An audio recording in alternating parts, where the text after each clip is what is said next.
বাহরাইনের ব্যাপারটা হচ্ছে যে আপনারা জানেন যে আমরা ইউনিভার্সাল পোস্টাল ইউনিয়নে বাংলাদেশ ডাক বিভাগের মাধ্যমে আমরা পোস্টাল ব্যালটগুলো পাঠাচ্ছি। মধ্যপ্রাচ্যের এবং বেশ কিছু দেশের পোস্টাল সিস্টেম এক একটা দেশের বিভিন্ন ক্ষেত্রে বিভিন্ন রকমের। বাহরাইনের ক্ষেত্রে যেটা হয়েছে যে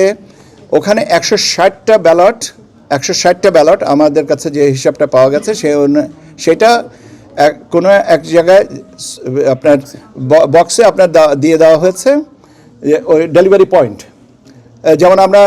পিজিওন হল যেমন পাই ছাত্র জীবনে আমরা দেখেছি, বা আপনার ছাত্র জীবনে আমরা হোস্টেলে যে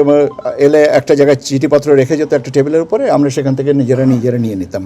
সেরকম একটা বক্সে আপনার 160টা ব্যালট দিয়ে গেছে, এবং ওই বক্সটা যখন আমরা বাংলাদেশি প্রবাসী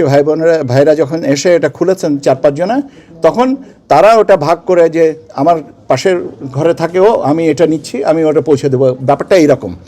এবং আপনারা যদি ওই যে ভিডিওটা ক্লিপ এবং ওইটা আর কি ভিডিও ক্লিপটা যেটা করা হয়েছে আমরা যেটা শুনেছি, সেটা যদিও এটা করা উচিত হয়নি বলে আমি ব্যক্তিগতভাবে মনে করি, সেটা কিন্তু ওরা ওই একটা প্রবাসী ভোটের একটা ব্যালট পেয়েছেন এই আনন্দটুকু ধরে রাখার জন্য এটা কেউ করে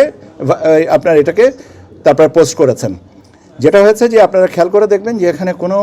কোনো ইনভেলপ খোলা হয়েছে এরকম কোনো কিছু নাই, এবং এটা তাৎক্ষণিকভাবে বাহরাইন পোস্টকে বলা হয়েছে যে এটা তো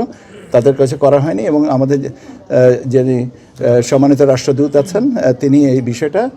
দেখছেন এটাতে, এবং তারা বলেছেন যে তারা এই বাহরাইন পোস্ট বলেছে তারা এটা সরজমিনে তদন্ত করে জানাবে যে এইটা কেন ঘটলো, তাদের সাথে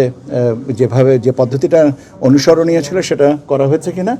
কোনো ব্যতিক্রম হয়েছে কিনা, এই জিনিসগুলো তারা আমাদের প্রকারান্তরে জানাবে।